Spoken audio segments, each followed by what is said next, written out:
Radio कोरापुटर समस्त श्रोता को एक दुखद खबर आज आम जनाऊँ साहित्य व्यक्तित्व क्षेत्र में आज आम गहण ना विशिष्ट कवि श्रीराधा भली एक महान काव्य रचना कर पद्मभूषण रमाकांत रथ आज 91 वर्ष बयस बासभवन देहत्याग कर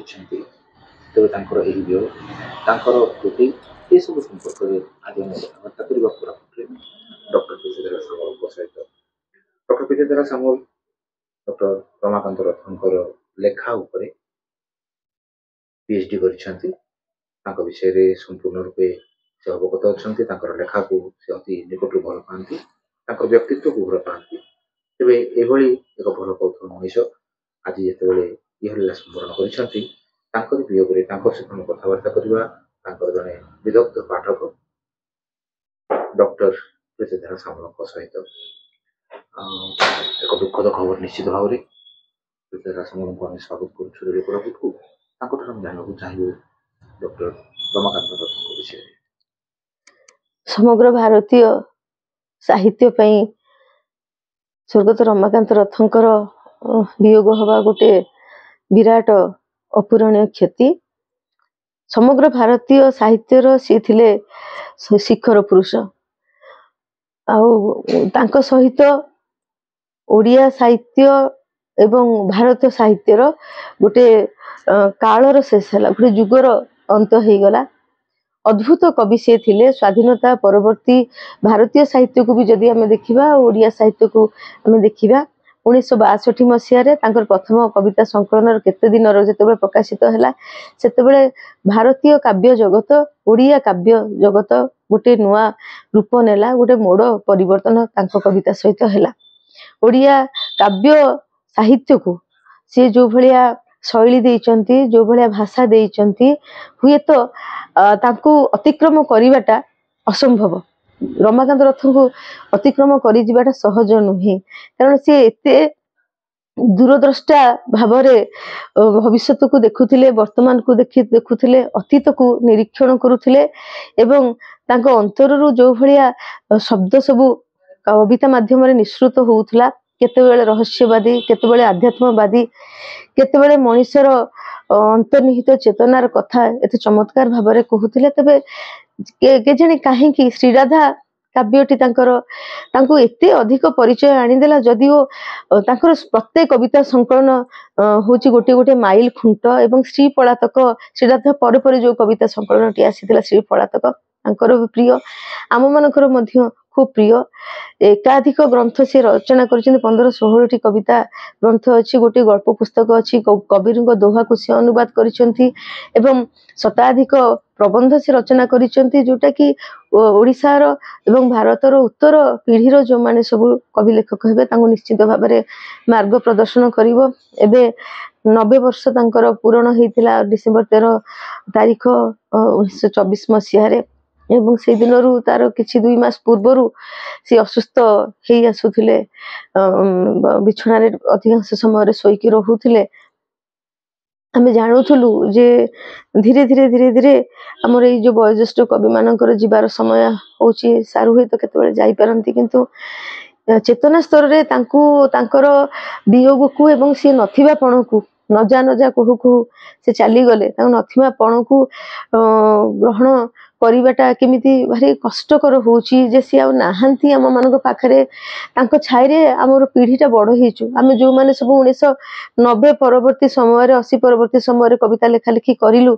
एवं से हमको बाट देखैचंती एवं तांको आशीर्वाद रे आमे बड़ हेचु से नुआ पीढ़ीर लेखक मानक कवि मानक बहुत प्रोत्साहित करुथिले बेले बेले मु आश्चर्य हुए जने जी पाइथिले पद्मश्री पद्मभूषण सरस्वती मूर्ति देवी एवं हरिवंश राय बच्चन को परे से द्वितीय सरस्वती सम्मान प्राप्त कवि एवं समग्र भारतीय साहित्य रे से माने अद्वितीय ताको एते भल पाती मु अनेक थर दिल्ली जाईची साहित्य सभा गुडा करे देखिची साहित्य एकेडमी रो दिल्ली साहित्य एकेडमी रो रमाकांत रथ नाटा सुनिला माने माने अन्य प्रदेश रो से केरल रु नै कि कर्नाटक हो कि काश्मीर पर्यंत जो कवि माने तरुण कवि माने मध्य एते उल्लसित हो जांती उत्साहित हो जांती मते लागे जे सी तांकर जीवदशा अनेक कवि को से तैयारी करिसेंती ଅନେକକୁ ପ୍ରେରିତ କରିଛନ୍ତି।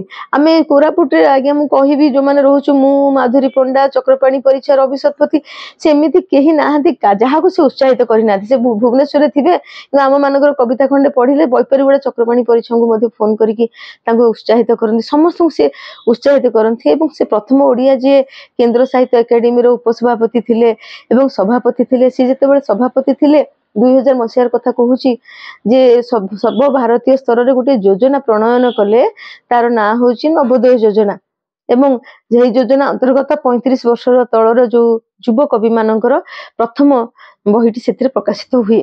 ଏବଂ ମୋର ସୌଭାଗ୍ୟ ଥିଲା ଯେ ସମଗ୍ର ଭାରତ ସ୍ତରରେ ମୁଁ ନବୋଦୟ ଯୋଜନା ଅନ୍ତର୍ଗତ ପ୍ରଥମ କବି ଭାବରେ ସ୍ୱୀକୃତି ପାଇଥିଲି। ଏବଂ କେନ୍ଦ୍ର ସାହିତ୍ୟ ଏକାଡେମୀ ମୋର କବିତା ବହିଟିଏ, ଡାଏରୀ, ମୋର ପ୍ରଥମ କବିତା ସଂକଳନ ସେ ଛାପିଥିଲେ।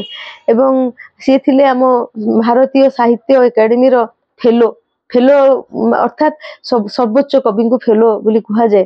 ଏବଂ ଓଡ଼ିଆ ଭାଷାରୁ ଯୋଉ 4 ଜଣ ଥିଲେ, ମନୋଜ ଦାସ, ଜୟନ୍ତ ମହାପାତ୍ର, ରମାକାନ୍ତ ରଥ, ସେମାନେ 3 ଜଣ ଚାଲିଗଲେ, ଆମ ନିକଟରୁ ସେ ଚାଲିଗଲେ। ଆଜି ରମାକାନ୍ତ ରଥଙ୍କ ଚାଲିଯିବା ସହ ଆମ କାବ୍ୟ ଜଗତ ପାଇଁ ଗୋଟେ ବିରାଟ କ୍ଷତିଟିଏ ହେଲା ଏବଂ ଅପୂରଣୀୟ ସ୍ଥାନଟିଏ ତିଆରି ହେଲା। ତାଙ୍କ ଶିରାଧାର ତାଙ୍କର କବିତା ରେ ତାଙ୍କର ଯୋଉ ମୁଁ କହିବି ଯୋଉ ଚିତ୍ରକଳ୍ପର ପ୍ରୟୋଗ, ଯୋଉ ଶବ୍ଦ ବସାଣ, ଯୋଉ ବାକ୍ୟ ଗଠନ, ଆପଣ ଆଶ୍ଚର୍ଯ୍ୟ ହେଇଯିବେ। ଏବଂ ମାନେ ଆପଣଙ୍କ ଅନୁଭବର ଗୋଟେ ଅତୀନ୍ଦ୍ରିୟ ଜଗତକୁ ସେ ନେଇଯିବେ। ଗୋଟେ ତିଆରି କରିବେ, ଗୋଟିଏ ଦୃଶ୍ୟ ଶବ୍ଦ ମାଧ୍ୟମରେ ଗୋଟେ ଦୃଶ୍ୟ ତିଆରି କରିବେ ଏବଂ ପ୍ରତ୍ୟେକ ମଣିଷର ସେ ଅନୁଭବ, ଯୋଉ ଅନୁଭବ ଗୁଡାକ ଆମେ କହିପାରନ୍ତିନି, ସାଧାରଣତଃ ଆମେ କହିପାରନ୍ତିନି, ସେଇ ଅନୁଭବ ଗୁଡିକୁ ସେ ଚିତ୍ର କରିକି ଆଙ୍କି ଦିଅନ୍ତି କବିତା ଭିତରେ। ଏବଂ ପ୍ରତ୍ୟେକ ପାଠକକୁ, ଏବଂ ତାଙ୍କର ଗୋଟେ ପ୍ରେମର ପ୍ରତୀକ ଭାବରେ ସେ ତିଆରି କରିଦେଲେ ଶ୍ରୀରାଧା। ସେ ଶ୍ରୀରାଧା କିଏ ଆମେ ଏପର୍ଯ୍ୟନ୍ତ ଜାଣିନୁ, କିନ୍ତୁ ଯିଏ ପାଠକଟି ସେ ଶ୍ରୀରାଧା ପଢିବ, ସେ ଶ୍ରୀରାଧା ହେଇଯିବ। ଏବଂ ସେଠି ଗୋଟେ ବାକ୍ୟଟିଏ ଅଛି, ଗୋଟେ କବିତାର ପ୍ରଥମ ଧାଡି, ତମେ ଆଜି ନାହ ବୋଲି ଖବର ଆସିଛି। ସତ କଥା, ଆଜି ସେ ନାହାନ୍ତି ବୋଲି ଖବର ଆସିଛି। ଆଜି ସମଗ୍ର ଓଡ଼ିଶା ଶୋକାକୁଳ, ଆଜି ସାହିତ୍ୟ ଜଗତ ବିମର୍ଷ ହେଇ ପଡିଛି। ଏବଂ ଏତେ ଜଣ କବିକୁ ତାଙ୍କ ଜୀବଦଶାରେ ଏତେ ଭଲ ପାଇବା ମୋର ଭାଗ୍ୟର କଥା। ଯଦି କେହି ପାଇଛନ୍ତି ସେ ହଉଛନ୍ତି ରମାକାନ୍ତ ରଥ। ଆଉ ଅନ୍ୟମାନଙ୍କୁ ଯିଏ ଭଲ ପାଇବା ଦେଇପାରିଛନ୍ତି ସେ ହଉଛନ୍ତି ରମାକାନ୍ତ ରଥ। ଯେତେବେଳେ ସେ ଶୁଣନ୍ତି ଯେ କୌଣସି ସାହିତ୍ୟିକ ଅସୁବିଧାରେ ଅଛି, ଦୁଃଖରେ ଅଛି, କଷ୍ଟରେ ଅଛି, ତାଙ୍କୁ କହିବାକୁ ପଡେନି, ସେ କାହା ମାଧ୍ୟମରେ ସାହାଯ୍ୟ ତକ ପଠେଇ ଦିଅନ୍ତି। ଏବଂ କୋଉଠି ସେ କେବେ କହନ୍ତିନି ଯେ ସେ କାହାକୁ ସାହାଯ୍ୟ କରିଥିଲେ ବୋଲି। ଆମେ ତାଙ୍କର କୋରାପୁଟ ସାହିତ୍ୟ ପରିବାର ତରଫରୁ ତାଙ୍କର ଶୋକ ସନ୍ତପ୍ତ ପରିବାରକୁ ଆମେ ଶବ୍ଦରେ କିଛି ସହାନୁଭୂତି କଣ କହିବି, ସମବେଦନା ଜଣାଉଛୁ ଏବଂ ତାଙ୍କର ଆତ୍ମାର ସଦ୍ଗତି କାମନା କରୁଛୁ। ଏବଂ ଏ ସମୟରେ ଆମ ମାନଙ୍କ ନିକଟରେ ମଧ୍ୟ କୌଣସି ଶବ୍ଦ ନାହିଁ ନିଜକୁ ସାନ୍ତ୍ୱନା ଦେବା ପାଇଁ। ଭଗବାନ ତାଙ୍କ ଆତ୍ମାକୁ ସଦ୍ଗତି ଦିଅନ୍ତୁ। ସେ ଯୋଉଠି ବି ଥାଆନ୍ତୁ ଆମ ଉପରେ ସେମିତି ଆଶୀର୍ବାଦ କରୁଥାନ୍ତୁ। ଏବଂ ସେ ଯେତିକି ଯାହା କାବ୍ୟ କୋଣାର୍କ ତିଆରି କରିଦେଇଛନ୍ତି, ଆସନ୍ତା ସମୟରେ ଅନେକ ବର୍ଷ ପର୍ଯ୍ୟନ୍ତ, ଶହ ବର୍ଷ ପର୍ଯ୍ୟନ୍ତ ସେ ଓଡ଼ିଆ ସାହିତ୍ୟକୁ ସେଇଭଳିଆ ସମୃଦ୍ଧ କରିକି ରଖିଥିବ, ଏଥିରେ ବିରୁକ୍ତି ନାହିଁ। କୋରାପୁଟ ସାହିତ୍ୟ ପରିବାର, ରେଡ଼ିଓ କୋରାପୁଟ ଏବଂ କୋରାପୁଟ ଅଞ୍ଚଳର ସମସ୍ତ ସାହିତ୍ୟ ପ୍ରେମୀଙ୍କ ତରଫରୁ ଆଜି ଆମେ ତାଙ୍କୁ ଶ୍ରଦ୍ଧାଞ୍ଜଳି ଜ୍ଞାପନ କରୁଛୁ।